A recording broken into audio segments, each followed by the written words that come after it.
আসসালামু আলাইকুম। তুরস্কের ইস্তাম্বুল থেকে আপনাদের সাথে আছি আমি সরোয়ার আলম। মার্কিন বিমান বাহিনী বিধ্বস্ত হয়েছে ইরানের আকাশে। কেন বিমান বাহিনী বলছি? একদিনে এতগুলো যুদ্ধ বিমানে এবং হেলিকপ্টারে আঘাত হয়তো মার্কিন বিমান বাহিনী এর আগে নিকট অতীতে খুব পায়নি। হয়তোবা ভিয়েতনাম যুদ্ধে এরকমটি ঘটেছে।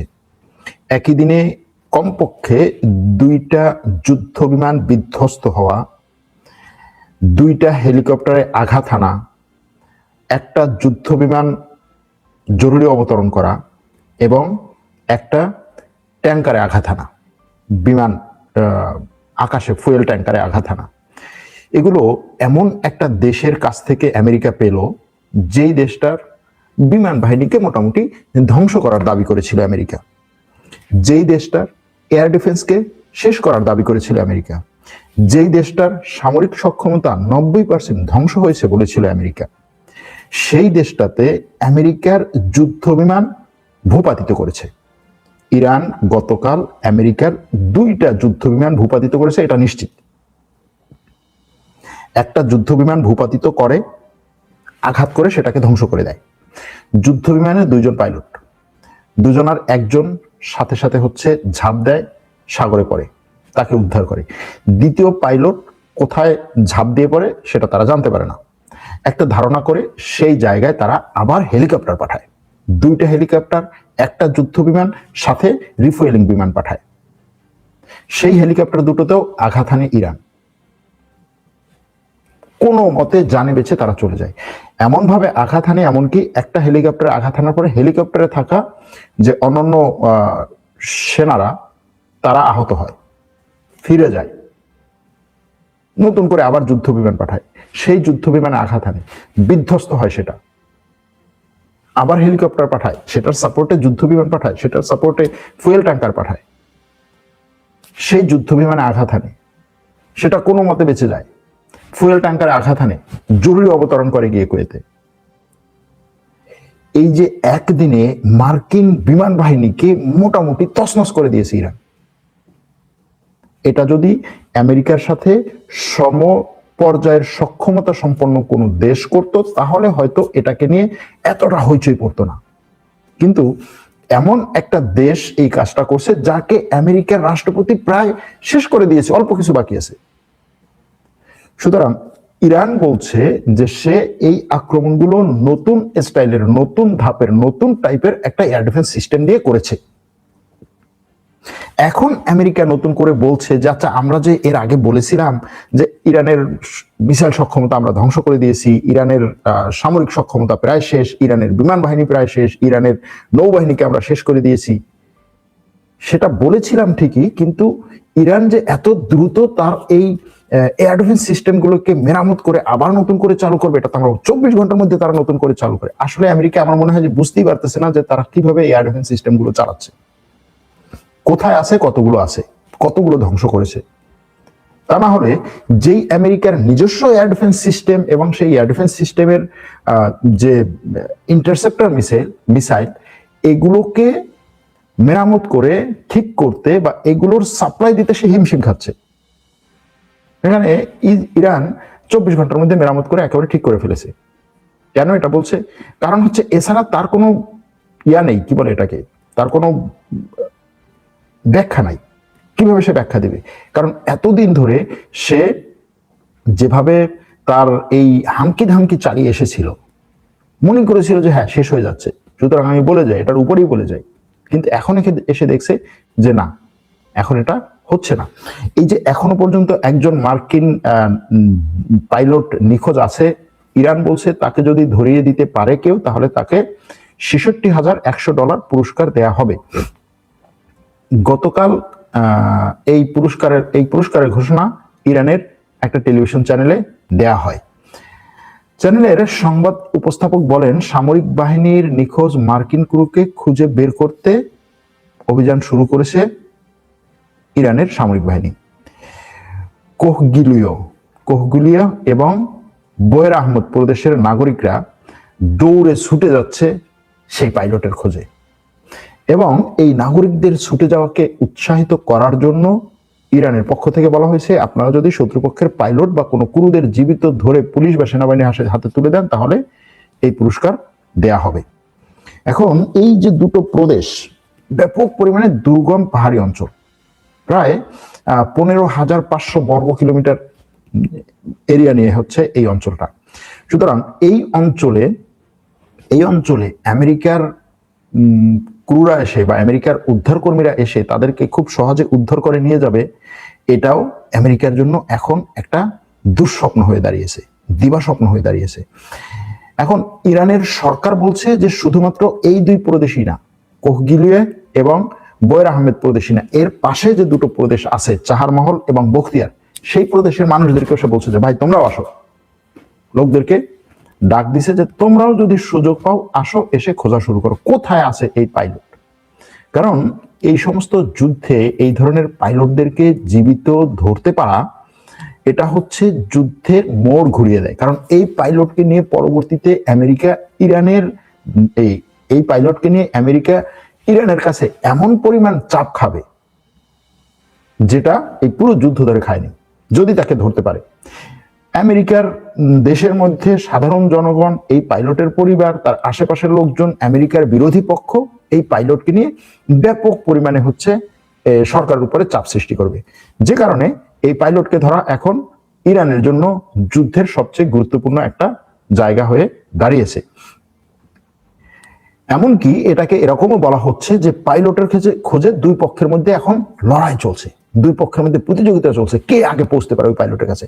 এখন এই পাইলটদেরকে নিয়ে আমেরিকার গণমাধ্যম ব্যাপক পরিমাণে হচ্ছে মানে তাদের উচ্চ প্রশংসা করে খবর করবে, এটা হচ্ছে আমেরিকার স্টাইল। সে যখন এই ধরনের ঘটনা ঘটে, সে ওই পাইলটরা কত ধরনের ট্রেনিং দেওয়া হয়, তাদেরকে কিভাবে বাঁচার জন্য ট্রেনিং দেওয়া হয়, তারা কিভাবে হচ্ছে প্রতিকূল পরিবেশে না খেয়েও থাকতে পারে, কিভাবে হচ্ছে মাঠে ঘাটে গাছপালা ঘাস পাতা লতা সাপ ব্যাং এগুলো খেয়ে বাঁচতে পারে, এই ধরনের কথাবার্তাগুলো নিয়ে আসে। এটা প্রত্যেক দেশের, একেবারে ছোট দেশের একজন সেনাবাহিনীর সদস্যকে ওই ট্রেনিং গুলো দেওয়া হয় যে প্রতিকূল পরিবেশে তুমি কিভাবে বাঁচবা। এটা নিয়ে আহামরি টাইপের করার কিছু নেই, কিন্তু তারা এটা করছে। এখন এই পরিস্থিতিতে এই যে পাইলটকে তারা খুঁজে পাচ্ছে না এবং একই দিনে কমপক্ষে 5টা যুদ্ধ বিমানে আঘাত, দুটো বিধ্বস্ত, এটা নিশ্চিত করেছে। গতকালকে যখন আমি লাইভ করলাম সেই লাইভে বলেছিলাম যে এরকম যুদ্ধ বিমান বিধ্বস্ত হয়েছে এবং ইরান দাবি করেছে, আমেরিকা এখনো পর্যন্ত বলছে না। পরবর্তীতে ইরানের এই দাবির পক্ষে আমেরিকা বলছে হ্যাঁ আমাদের একটা যুদ্ধ বিমান বিধ্বস্ত হয়েছে কিন্তু পাইলটরা নিরাপদ আছে। পরবর্তীতে বলা হলো যে না, যুদ্ধ বিমান বিধ্বস্ত হয়েছে, পাইলটরা নিরাপদ আছে, কিন্তু একজন পাইলটের অবস্থা এখনো পর্যন্ত আমরা জানি না। পরবর্তীতে সেই পাইলটের বিষয়টা নিয়ে আসা হলো যে হ্যাঁ সেই পাইলটকেও তারা একজনকে খুঁজে পেয়েছে, আরেকজনকে এখনো পর্যন্ত খুঁজে পায়নি। সেই পাইলটকে খুঁজতে তারা একেবারে স্পেশাল টিম, যেই টিম হচ্ছে মানে সবচেয়ে এলিট সবচেয়ে তুখর সেরকম একটা টিম পাঠিয়েছে। তারা এই ধরনের পরিবেশে পাইলটকে খুঁজে বের করতে খুব বেশি সময় লাগে না, এরকম ভাবে খবর করা হলো। পরবর্তীতে বলা হলো যে না, এই পাইলটকে তারা খুঁজে পাচ্ছে না, হেলিকপ্টার পাঠালো, হেলিকপ্টার আঘাত হানলো। পরবর্তীতে তারা কি পাঠালো? পরবর্তীতে তারা পাঠালো একটা A-10 থান্ডারবোল্ট বিমান। এই A-10 থান্ডারবোল্ট বিমান কি জানেন? এটা হচ্ছে আমেরিকার সামরিক বাহিনীর জন্য স্পেশাল ভাবে ডিজাইন করা, যেটা একই সাথে খুব কাছ থেকে এয়ার সাপোর্ট দেয়। এয়ার সাপোর্ট মানে কি? এটা হচ্ছে একটা কিভাবে বলবো, যুদ্ধ বিমান, ট্যাঙ্কার বিমান, আবার হচ্ছে আপনার গোয়েন্দা বিমান, আবার একই সাথে এটা ক্রু বহনকারী বিমান, এরকম একটা বিমান। অর্থাৎ যদি আপনি ব্যাপক পরিমাণে প্রতিপক্ষ বাহিনীর আঘাতপ্রাপ্ত হন বা তার চাপে থাকে আপনার কোনো হচ্ছে বিমান বহর, সেই বিমান বহরকে বিভিন্ন ধরনের সাপোর্ট দিয়ে বাঁচানোর জন্য এটাকে পাঠানো হয়। A-10 এটা হচ্ছে এরকম যে ভাই তুমি আঘাতের উপর আসো, তোমার উপরে ব্যাপক পরিমাণে আঘাত আসছে, ওকে ঠিক আছে আমি তোমাকে হচ্ছে সাপোর্ট দিচ্ছি, ব্যাকআপ দিচ্ছি, তুমি ওখান থেকে পালিয়ে আসবে এদিক থেকে। কারণ এই বিমান দিয়ে সে একইভাবে ব্যাপক পরিমাণ আঘাত করতে পারে, নিজেকে রক্ষা করতে পারে, বহুক্ষণ পর্যন্ত হচ্ছে সে আকাশে উঠতে পারে, এরকম একটা বিমান A-10, সেটাকে ভূপাতিত করেছে। তাহলে এই A-10 এবং F-15 যুদ্ধ বিমান ভূপাতিত হওয়া, F-15 যুদ্ধ বিমান ভূপাতিত হওয়া, এরপরে হচ্ছে HH-60W মডেলের হেলিকপ্টার এই হেলিকপ্টারটি উদ্ধার অভিযানের সময় আঘাতপ্রাপ্ত হয়। বলা হচ্ছে যে সবাই বেঁচে গেছে, এই হেলিকপ্টারে যারা ছিল তাদের মধ্যে অনেকেই আহত হয়েছে। কি আঘাতটা করছে যে অনেকে আহত হয়েছে চিন্তা করতে পারেন। হেলিকপ্টার যদি বেঁচে যায়, বেঁচে গেলে গিয়ে নিরাপদে নামছে, কিন্তু আহত হচ্ছে, কিভাবে আঘাতটা লাগলো যে তারা আহত হয়েছে। এরপরে F-16 যুদ্ধ বিমান জরুরি অবস্থা ঘোষণা করেছে, নিরাপদে অবতরণ করেছে, কিন্তু এখনো পর্যন্ত এটার ভাগ্য সম্পর্কে জানা যায়নি। তারপরে হচ্ছে KC-135, কি এটা? এটা হচ্ছে আরেকটা রিফুয়েলিং বিমান।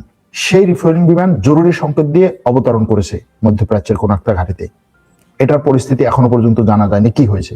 এরপরে আরেকটা কি ঘটেছে, কুয়েতের বিমান ঘাটিতে, শুধুমাত্র উড়ন্ত বিমান না, বিমান ঘাটিতে ইরান ড্রোন হামলা চালিয়েছে এবং তাতে মার্কিন CH-47 চিনুক হেলিকপ্টার ক্ষতিগ্রস্ত হয়েছে। হেলিকপ্টারের সামনের অংশ একেবারে ধ্বংস হয়ে গেছে, হেলিকপ্টার আর উঠতে পারবে না।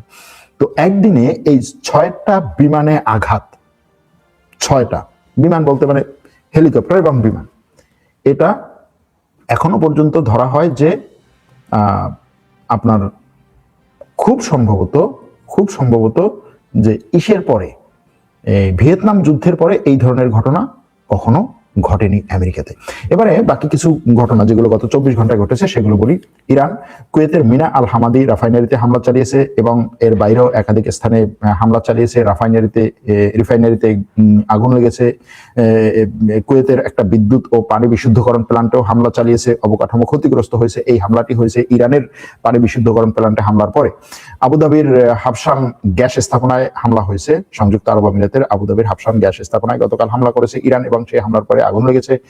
এখন সাময়িকভাবে উৎপাদন বন্ধ আছে। ইসরায়েলের সেনাবাহিনী বলেছে যে হিজবুল্লাহকে নিরস্ত্র করা তাদের লক্ষ্য নয়, অর্থাৎ হিজবুল্লাহকে তারা নিরস্ত্র করতে পারবে না, এটা এই পর্যায়ে তারা চলে গেছে, এটা বুঝতে পেরেছে। বরং এখন লেবাননের দক্ষিণাঞ্চলে কিছু জায়গা তারা দখলে রাখার চেষ্টা করছে। হিজবুল্লাহর ব্যাপক আঘাতে ইসরায়েলি বাহিনী লেবাননে অপ্রত্যাশিত বা তাদের হিসাব ছিল না এরকম ভাবে ক্ষয়ক্ষতির সম্মুখীন হয়েছে। ওদিকে ফ্রান্সের একটা মালবাহী জাহাজ হরমুজ প্রণালী পার হয়েছে। ফ্রান্সের প্রেসিডেন্ট, আপনারা জানেন যে কয়েকদিন আগে ইরান নিয়ে একটু আমেরিকার বিরুদ্ধে কথাবার্তা বলেছিল, আমেরিকার প্রেসিডেন্ট সেটা নিয়ে ফ্রান্সের প্রেসিডেন্টের উপরে ভালো খেপে গিয়েছিল। এমনকি তার বউ নিয়ে, মানে ফ্রান্সের প্রেসিডেন্টের বউকে নিয়ে বিভিন্ন ধরনের কথাবার্তা বলেছিল, আঘাত দিয়েছিল ফ্রান্সের প্রেসিডেন্টকে। ইরান এখানে ফ্রান্সের সাথে একটা খেলা খেলেছে যে ভাই তোমার এই জাহাজকে আমি হরমুজ প্রণালী পার করে দেই, তুমি ট্রাম্পের সাথে আরো ঝগড়া লাগাও, কোনো সমস্যা নাই। ইরানের দক্ষিণ পশ্চিম অঞ্চলে এই যে মার্কিন যুদ্ধ বিমান ভূপাতিত হলো, এটা নিয়ে ইরান বলছে যে তারা এই ধরনের অত্যাধুনিক এয়ার ডিফেন্স সিস্টেম দিয়ে এরপরে মার্কিন বাহিনীকে আরো বড় আঘাত করবে। তাদের হাতে এখনো পর্যন্ত এরকম কিছু মোক্ষম অস্ত্র আছে যেটা আমেরিকা জানে না, আমেরিকা ধারণাই করতে পারে, এটা হচ্ছে কথা। এর বাইরেও এই যে যুদ্ধ বিমান ভূপাতিত করা, হেলিকপ্টার ভূপাতিত করা, তারপরে হচ্ছে A-10 ওয়ারথক বিমান ভূপাতিত করা, এর বাইরেও একটা MQ-9 ড্রোন ভূপাতিত করেছে ইরান। উদ্ধার অভিযানে থাকা দুটো ব্ল্যাক হক হেলিকপ্টারও ইরানের হামলার শিকার হয়েছে। এটাকে ওই যে একটা সিনেমা আছে, সিনেমাটার নাম জানো কি, আমেরিকার একটা সিনেমা, এই যে ব্ল্যাক হক মনে হয়, ব্ল্যাক হক খুব সম্ভবত, ব্ল্যাক হক ভূপাতিত করা বিধ্বস্ত হওয়ার সিনেমা, যে আমেরিকার একজন পাইলট হচ্ছে কোন একটা জায়গায় আটকা পড়ে, তারপরে তাকে উদ্ধার করতে একটা হেলিকপ্টার পাঠানো হয়, সেই হেলিকপ্টার বিধ্বস্ত হয়, তারপরে সেখান থেকে পাইলট অনেক কিছু করিডোরে হচ্ছে সেখান থেকে উড়ে আসে, এই কি বলে উদ্ধার হয়ে আসে। এই ধরনের গল্প তারা করেছে, সিনেমা করেছে। সেই সিনেমাতে আমেরিকার সেনাবাহিনী কিভাবে এই মানে প্রতিকূল পরিবেশে একেবারে বেঁচে আছে এবং সফল হয় সেটা তারা দেখিয়েছে। কিন্তু এখানে সেই সিনেমার মতোই এই পর্যন্ত ঘটেছে। এখন এই পরবর্তী বাকিটুকু হচ্ছে সিনেমার মতো হবে কিনা দেখার বিষয়। ওদিকে পাকিস্তানের মধ্যস্থতায় যে যুদ্ধবিরতি আলোচনা বা শান্তি চুক্তি আলোচনা চলছিল সেটা ইরান সরাসরি প্রত্যাখ্যান করেছে যে না, আমি এই যুদ্ধবিরতিতে নাই। আমেরিকা যে প্রস্তাবগুলো দিয়েছে সেই প্রস্তাবগুলো আমি মানছি না, বরং আমি যে প্রস্তাবগুলো দিব সেগুলো আমেরিকার মানতে হবে, এরকম কথা ইরান বলেছে। পরবর্তীতে পাকিস্তানের পরিবর্তে কাতার সামনে এসেছিল যে ঠিক আছে ভাই, পাকিস্তান যেহেতু পারছে না, আমি তো আন্তর্জাতিকভাবে ভালো নেগোসিয়েটর এবং আমার এই নেগোসিয়েশন করার ক্ষমতা অনেক বেশি, আমি তাহলে এখানে একটা দুই পক্ষের মধ্যে একটা আলোচনা করে পরিস্থিতিতে নিয়ে আসার চেষ্টা করি দুই পক্ষকে। ইরান বলছে তুমি কিনা, তুমি তো আমেরিকার হচ্ছে একেবারে মানে দোসর সবকিছু আমেরিকাকে দিচ্ছে, ওকে ঠিক আছে, তোমাকে আমি ভাই মনে করি, ভালো মনে করি, কিন্তু তুমি তো আমেরিকার বাইরে না, সুতরাং তোমাকেও আমি এখানে বিশ্বাস করতে পারছি না। কাতারও শেষ পর্যন্ত সেই শান্তি চুক্তি বা শান্তি আলোচনা থেকে সরে গেছে। এর ফলে শান্তি আলোচনাটা এখন জটিল অবস্থা ধারণ করছে।